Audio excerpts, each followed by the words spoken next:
नमस्कार दोस्तों, OCN network में आपका स्वागत है। मैं हूं ओमकार चौधरी। बड़े अजीबोगरीब दृश्य थे। अ, हॉल में पहले पहुंचते हैं पाकिस्तान के फील्ड मार्शल और प्रधानमंत्री। उसके बाद आते हैं अमेरिका के उपराष्ट्रपति अपने डेलीगेशन के साथ। और तीसरे स्थान पर एंट्री होती है ईरान के विदेश मंत्री और उनके साथ के डेलीगेशन की। हायरार्की तो ये होनी चाहिए थी कि चलिए पाकिस्तान तो वो एक कहावत है ना कि मान ना मान मैं तेरा मेहमान, या तू कौन मैं खामे खां। तो वो हर जगह उसको टांग भीतर करनी है, अड़ानी है, श्रेय लेना है। और उस श्रेय के चक्कर में कुछ दान दक्षिणा भी मिल जाए देश चलाने के लिए तो उसका तलबगार रहता है। तो कुल मिलाकर के कोशिश ये दिखाई दे रही है। तो सबसे पहले पाकिस्तान को पहुंचना चाहिए था अगर वो मध्यस्थता कर रहा है। दूसरे नंबर पर ईरान को पहुंचना चाहिए था।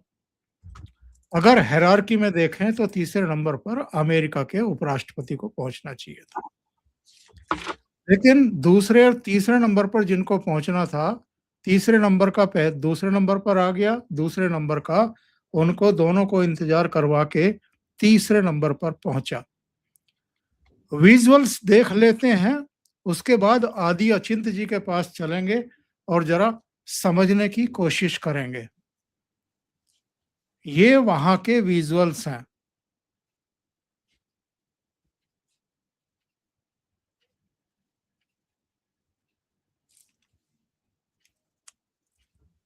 यहां पर ध्यान से देखिए, अरागची आकर के प्रधानमंत्री से मिले पाकिस्तान के, और उसके बाद उनके कान में उन्होंने कुछ कहा, शायद कन्वे किया कि मैं उनके साथ हाथ में नहीं मिलाऊंगा, जेडी वांस के। और उसके बाद वो वहां से निकल लिए। प्रधानमंत्री शहबाज शरीफ ने अपने गृह मंत्री को उसके पीछे पीछे भेजा कि जरा देखो तो सही, लेकिन वो उनकी भी नहीं सुने और दरवाजे से बाहर निकल गए। इसके बाद जेडी वांस इनके पास आते हैं, पूछते हैं कि हुआ क्या है। और फिर पाकिस्तान के सेना प्रमुख बताते हैं, यहां देखिए प्रधानमंत्री की कैसे हवाइयां उड़ी हुई हैं, क्योंकि अरागची आए, बिना जेडी वांस को हाय हेलो किए, हाथ मिलाए, बिना फोटो खिंचवाए वहां से निकल लिए। फिर इन लोगों ने कन्वे किया कि एक्चुअल में वो क्या कह करके गए हैं। इनका चेहरा देखिए, हंस भी नहीं पा रहे हैं अपनी बेचारगी पर। और उसके बाद का जरा एक विजुअल और है, फिर आदि जी के पास चलते हैं। ये वो विजुअल आप देखिए, पाकिस्तानी प्रधानमंत्री के चेहरे पर जो हवाइयां उड़ी हुई हैं वो सब कुछ बयान कर रही है। सब कुछ बयान कर रही है, बस रो ही नहीं रहे, बाकी तो चेहरा सब कुछ बयान कर रहा है।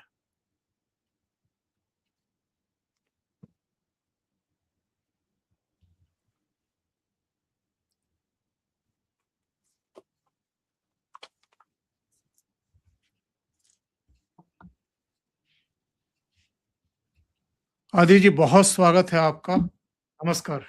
नमस्कार सर। मजेदार समय है मीम बनाने के लिए। ये क्या हुआ, सर यही हुआ। कैसे हुआ। देखिए सर, ये टाइम पास है, ठीक है। ये बिल्कुल टाइम पास है, उसके अंदर कोई डाउट नहीं है। मैं पिछले हफ्ते भी आपको बोला था ये टाइम पास करेंगे। अब देखिए कल क्या न्यूज आई कि भाई ये मीटिंग चल रही थी, ट्रंप ने कुछ ट्वीट कर दिया, ईरानियन गुस्सा हो गए और ईरानियन छोड़ के चले गए वहां से। अच्छा जी, ठीक है। लेकिन रात को क्या ट्वीट आया कि साहब वो एक कमिटी बन गई है, एक सेल बन गया है कोऑर्डिनेशन के लिए। तो यार अगर वो छोड़ के चले गए थे तो फिर कोऑर्डिनेशन सेल और कमेटी किसने बनाई? ये क्या हुआ? और जो ईरान भी मानता है जी हाँ जी ये बन गई है। देखिए सर, दोनों पक्षों को पता है कि भाई अभी लड़ना थोड़ा कॉस्टली है, थोड़ा सा खर्चा ज़्यादा हो रहा है, थोड़ा बाट ज़्यादा लग रही है, तो थोड़ी टाइम के बाद लड़ते हैं यार, बाद में लड़ेंगे, कोई अभी जल्दी क्या है? अमेरिका को इज़राइल के लिए थोड़ा टाइम बनाना है, ठीक है सर? इस लड़ाई को आगे रखने के लिए अमेरिका को इज़राइल के लिए थोड़ा टाइम बनाना है। अब आप पूछेंगे ये इज़राइल के लिए टाइम क्या मतलब? देखिए सर, इज़राइल जो है इस जगह जिस जगह पे बैठा है, वहाँ पर हिज़बुल्लाह उसके नॉर्थ में पड़ता है, ठीक है जी? हिज़बुल्लाह के पास करीब 1.5 लाख रॉकेट है और वो बनाता रहता है, उसकी फैक्ट्री-फूक्ट्री है, सब कुछ है। अब इज़राइल ने करा क्या है? इज़राइल ने स्टडी करी कि हिज़बुल्लाह के पास कितने रेंज की रॉकेट है। उसकी सबसे ज़्यादा रेंज जो है 30 से 50 किलोमीटर है। ठीक है जी। तो आप देखेंगे इज़राइल की आर्मी ने जो हिज़बुल्लाह के रीजन लेबनान के अंदर जो अंदर घुसे हैं वो 50 किलोमीटर पे। हो क्या रहा था सर? जब ईरान के साथ लड़ाई हो रही थी, तो ईरान इधर से इज़राइल के ऊपर फायर करता था। वहाँ से हिज़बुल्लाह फायर करता था और ये दोनों साथ में आके इज़राइल पे गिरते थे। तो एक समय पे 200-300 रॉकेट आती थी इज़राइल के ऊपर। अब जो इनका एयर डिफेंस सिस्टम है, वो फँस रहा था। वो नहीं पकड़ पा रहा था 200-300 रॉकेट्स को एक साथ। बहुत एक्सपेंसिव पड़ रहा था और वो चैलेंज भी हो रहा था। तो इज़राइल को पता है आप अगर इस सिचुएशन के फ्यूचर को देखेंगे तो इसके अंदर आपको सिर्फ एक चीज़ को देखना है वो है इज़राइल। उसको पता है कि साहब ये दोबारा होगा और जब दोबारा होगा मेरे को ये दोनों साथ में आते हुए नहीं चाहिए। मेरे को हिज़बुल्लाह को पीछे करना है। तो ये पब्लिक में तो बोल रहे हैं नहीं, नहीं, नहीं इज़राइल ये नहीं करेगा, इज़राइल वो नहीं करेगा। लेकिन देखिए उनके लिए टाइम तो खरीद रहे हैं ना ये लोग। एंड में अगर आप देखें तो टाइम तो उन्हीं के लिए खरीद रहे हैं ये। दूसरा चीज़ सर, अमेरिका में मिड टर्म आ रहा है। मिड टर्म में अगर थोड़ा तेल के प्राइस नीचे-वीचे हो गए, जो हो गए हैं ऑलरेडी, तो थोड़ा हाँ जी, बल्ले-बल्ले, शावा-शावा। तो ट्रम्प बोलेगा देखो मैंने ईरान को तोड़ दिया, मैं इतना स्ट्रॉन्ग हूँ और देखो प्राइस भी एकदम कम है, इन्फ्लेशन कम है, सब बल्ले-बल्ले है। जैसे ही मिड टर्म खत्म होगा ये दोबारा से उल्टे काम करने शुरू करेंगे। कहीं न कहीं इनको ये भी पता है कि साहब स्ट्रेट्स ऑफ हॉर्मुज़ को अभी खोलना है, क्योंकि दुनिया से प्रेशर आ रहा है कि यार क्या कर रहे हो भाई? खोलो इसको। तो ये कहीं न कहीं ये खोलेंगे। इनकी वो है फितरत कि भई कहीं न कहीं दुनिया से थोड़ा प्रेशर अपने ऊपर जो पड़ रहा है उसको हटाओ। री-प्रिपेयर करो इसके लिए, दोबारा से अपनी मिलिट्री को बोलो भैया आपने ज़रा जहाज-वहाज ठीक करो, अपने मिसाइलें बनाओ, अपने ये करो, वो करो, दोबारा लड़ना है हमको ये। तो ये टाइम बाय कर रहे हैं। ईरान का भी कुछ ऐसा है। ईरान के लिए बट थोड़ा-सा गेम थोड़ा गंदा है और बिकॉज़ ऑब्वियसली छोटा देश है सर। अमेरिका के पावर के हिसाब से और ईरान के पावर के हिसाब से ईरान थोड़ा-सा वीक पड़ता है। सबसे बड़ी चीज़ जो आपको इसके अंदर दिखती है और वो कहीं न कहीं लोग बात नहीं कर रहे हैं, हमारे मीडिया में भी कोई बात नहीं कर रहा। सर जिस समय पर पेस्किशियान पेन लेके वो जो उनके प्रेसिडेंट हैं, वो सिग्नेचर कर रहे थे, उसी समय पे इज़राइल ठोक रहा था लेबनान को। फिर भी उनका पेन चला और सिग्नेचर हुए। इनका सबसे बड़ा मुद्दा जो है ईरान का क्या है सर? क्या आप जानते हैं सबसे बड़ा मुद्दा जो है ईरान का वो है फिलिस्तीन। आपने इस पूरे सत्र के अंदर, इस पूरे युद्ध के अंदर, जब से 28 फरवरी से शुरू हुआ है, आपने एक बारी भी ईरान से फिलिस्तीन का नाम सुना है? फिलिस्तीन का नहीं, हमास का नहीं सुना। वो हिज़बुल्लाह को क्यों रखते हैं? क्योंकि एक मैंने आपको बताया रॉकेट का गेम है। दूसरा सर हिज़बुल्लाह एक ऐसा गुट है जो अपने आप अपने पैसे बनाता है। ड्रग्स, प्रोस्टिट्यूशन ये वो कर कुरा के वो अपने पैसे अपने आप बनाता है। हमास को इनको पैसे देने पड़ते हैं। तो ईरान को भी पता है भैया हमारे पास इतनी कैपेसिटी बची नहीं है अभी। ये ना करो। हमको पैसे कमाने हैं जो तेरा तेल-वेल बेचना पड़ेगा अपने को खूब सारा।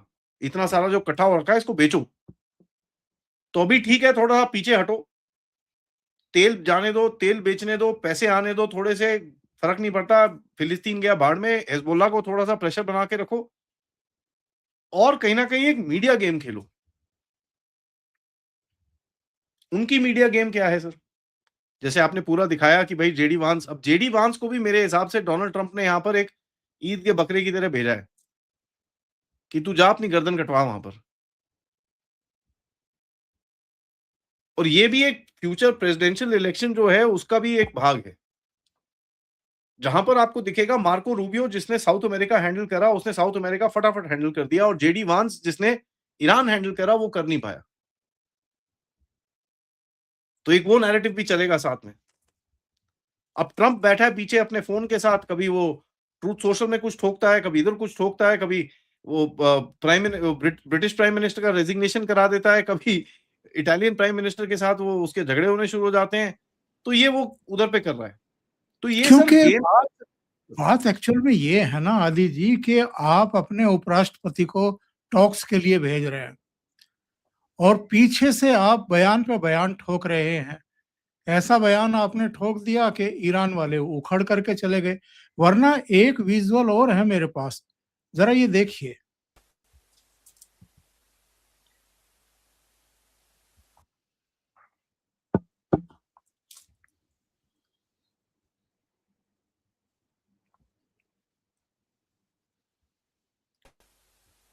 ये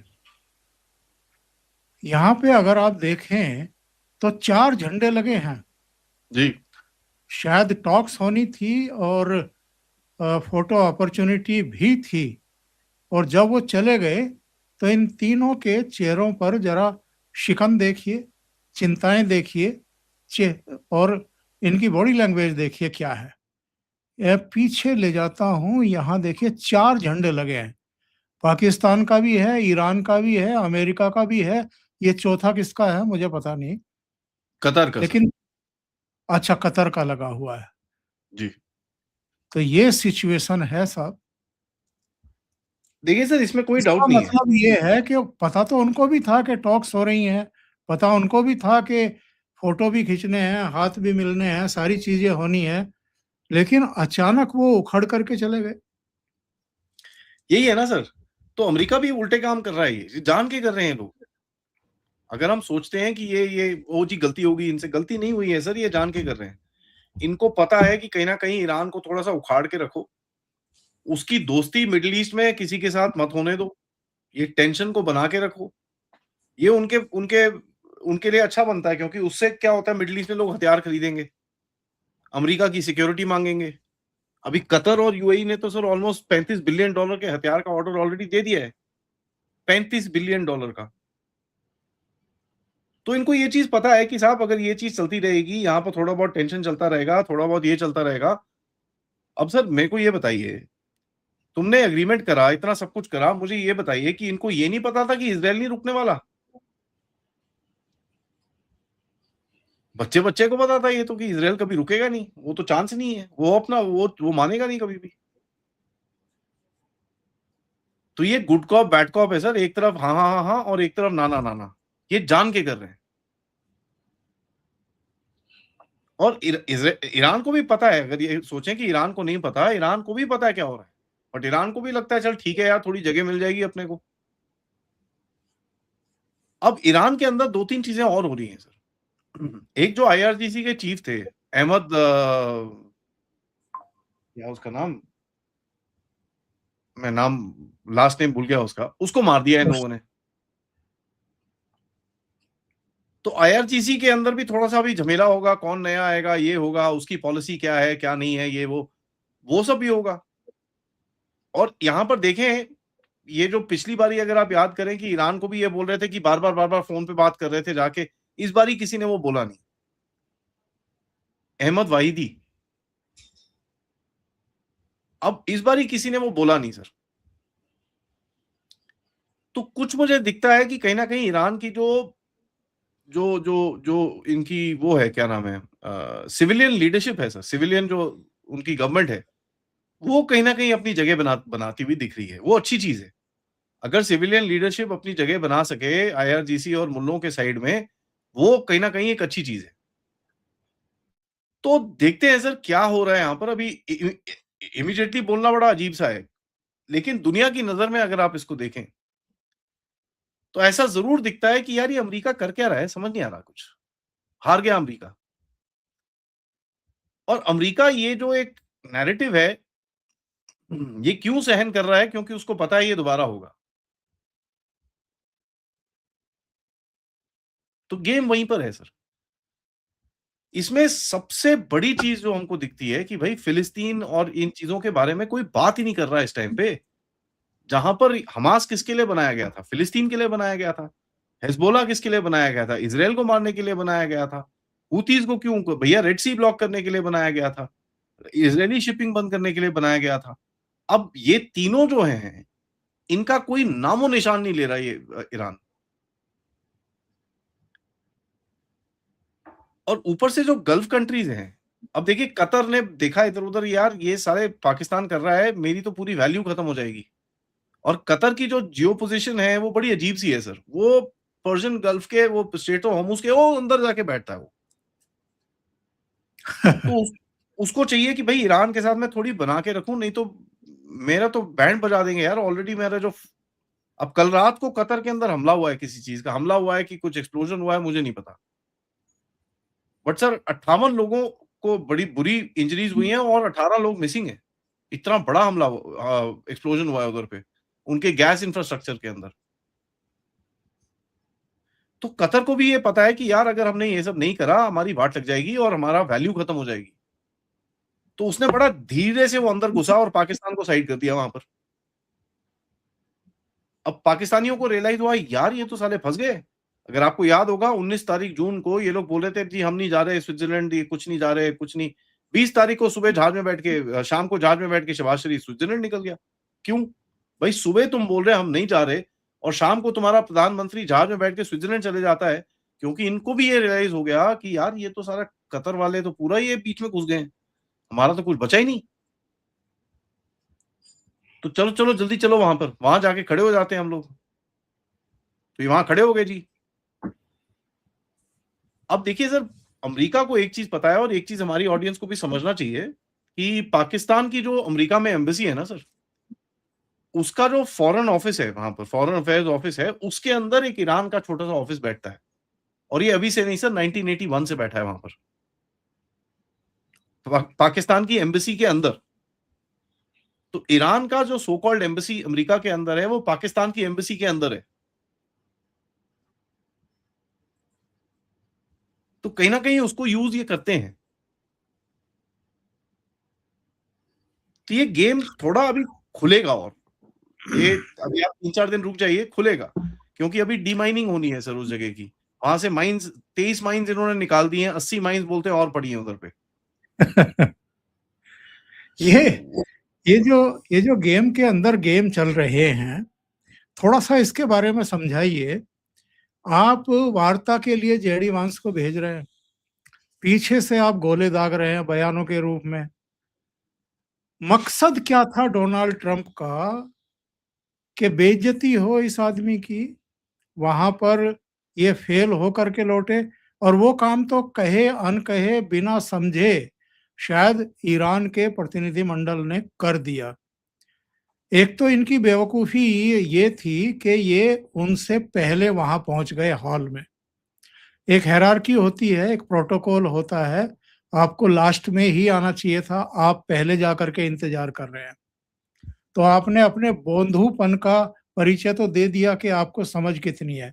दूसरे एक इन्होंने और बयान दे दिया कि एक पाकिस्तानी और एक हिंदुस्तानी मेरे बहुत ख़ास हैं।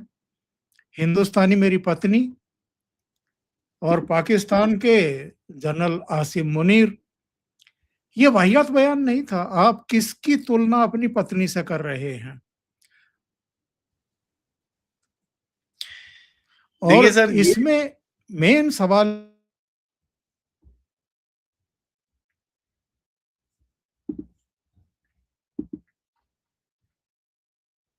अच्छा सर का इंटरनेट अगर थोड़ा साइड हो गया है, तो मैं पहला जो सर का सवाल है उसका जवाब दे देता हूँ। देखिए सबसे बड़ी चीज़ क्या है सर?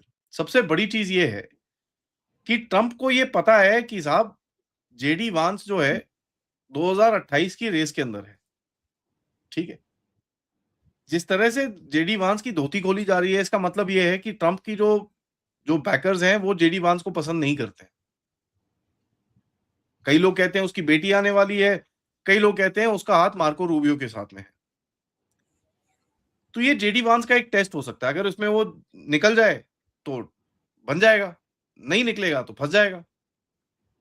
तो कहीं ना कहीं उसकी भी एक टेस्टिंग ग्राउंड चल रही है, और आप जिस तरह से बोल रहे हैं कि पीठ में उसके खंजर फेंका गया, और ये जो शक्ल उसकी जेडी वांस की आपने दिखाई कि ये सड़ा हुआ था एकदम, यार ये हुआ क्या, ये उसी का नतीजा है कि यार मैं यहाँ बैठा हूं, साला उधर से उधर ट्रंप ने ट्वीट कर दिया और यहाँ पर ये बंदे गायब हो गए, मैं प्रेस के सामने खड़ा हूं, यहाँ पर कुछ बोलने को नहीं है मेरे पास।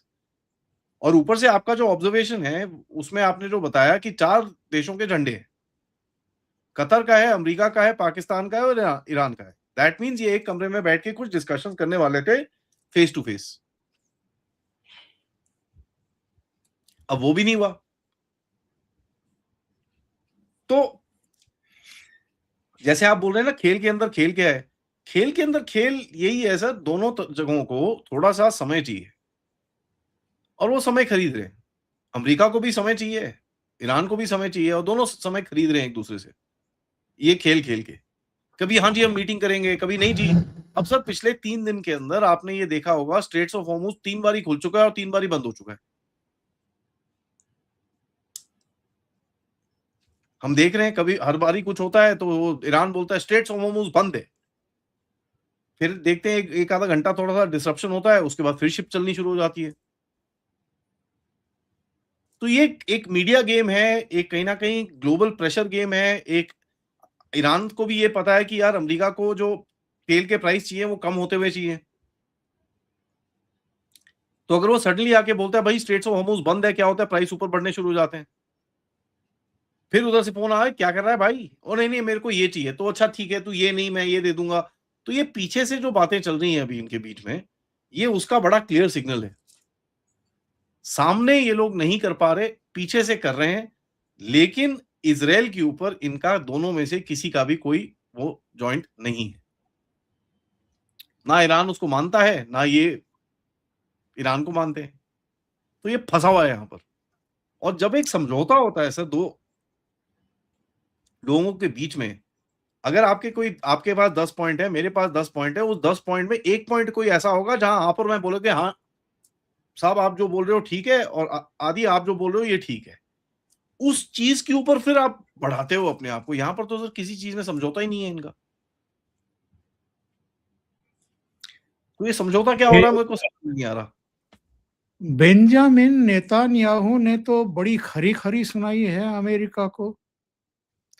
उन्होंने कह दिया है कि मैं अपने संप्रभु देश का प्रधानमंत्री हूँ, वो अमेरिका के राष्ट्रपति और उपराष्ट्रपति हैं।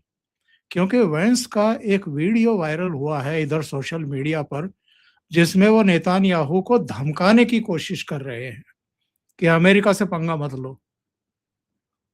शायद उसके बाद नेतान्याहू का ये बयान आया है, ये वीडियो आया है।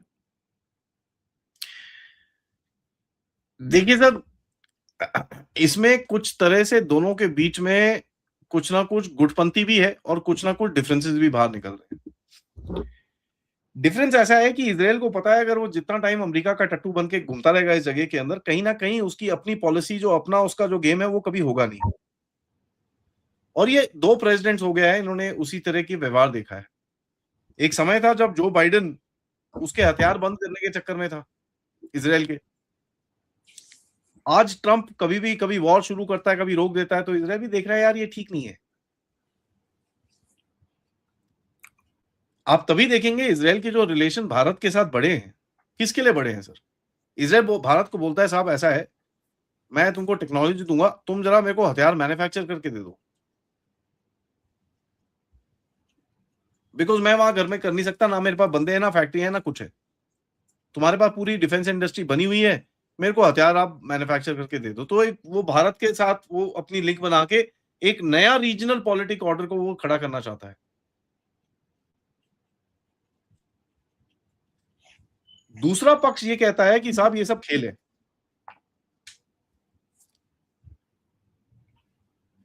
हर चीज के 2 पक्ष होते हैं ना, तो मैं दोनों बताऊंगा। हाँ, एक बोलता है कि भैया ये कुछ रीसेट हो रहा है इनका, और दूसरा पक्ष कहता है ये सारा खेल है, ये आपस में मस्ती कर रहे हैं ताकि ईरान जो उसका दुश्मन है उसको थोड़ा सा ऑफ बैलेंस किया जाए। क्योंकि होता क्या है सर, जब ऐसा कोई चीज होती है तो एक थोड़ा सा दिमाग चेंज होना शुरू हो जाता है कि क्या क्या हो रहा है, ये गड़बड़ है यार, कुछ कुछ जम नहीं रहा, कुछ ठीक बैठ नहीं रहा, हो क्या रहा है। तो कहीं ना कहीं वो भी एक कोशिश है कि किसी तरह से इस जगह को कंफ्यूजन में रख के रखो। क्योंकि सर एक चीज याद करिए,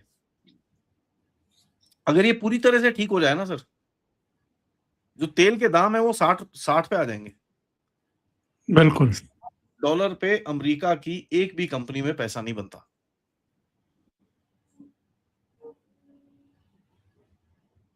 तो ये वो भी नहीं चाहेंगे कि ये 60 पे आ जाए, 70-80 के बीच में रहे। तो थोड़ा टेंशन बढ़ा के रखो, लेकिन इतना मत रखो कि वो वॉर पे चले जाए, और इतना नीचे मत रखो कि लोगों को लगे ये तो नूरा कुश्ती कर रहे हैं आपस में। तो ये भी गेम है बीच में।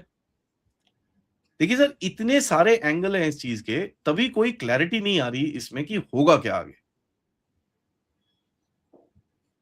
जो लोग बोलते हैं ईरान जीत गया, उनसे मैं यही सवाल पूछता हूं कि भाई साहब फिलिस्तीन कहां है? अगर ईरान जीत गया होगा तो सबसे पहली चीज वो बोलेगा फिलिस्तीन कहां है।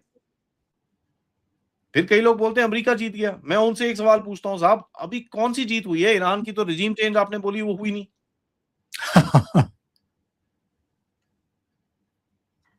तो जिससे आप लड़ रहे थे, आप उससे आज बातें कर रहे हो, तो कौन सा जीत हुई है?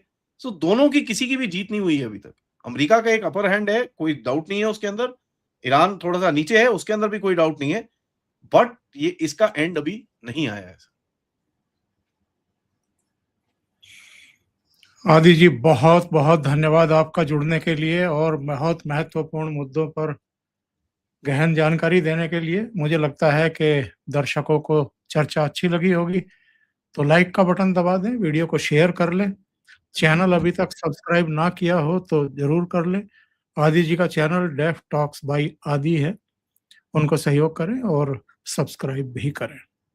Thank you ji, Aadi ji. Thank you thank you sir, very much. नमस्कार। नमस्कार।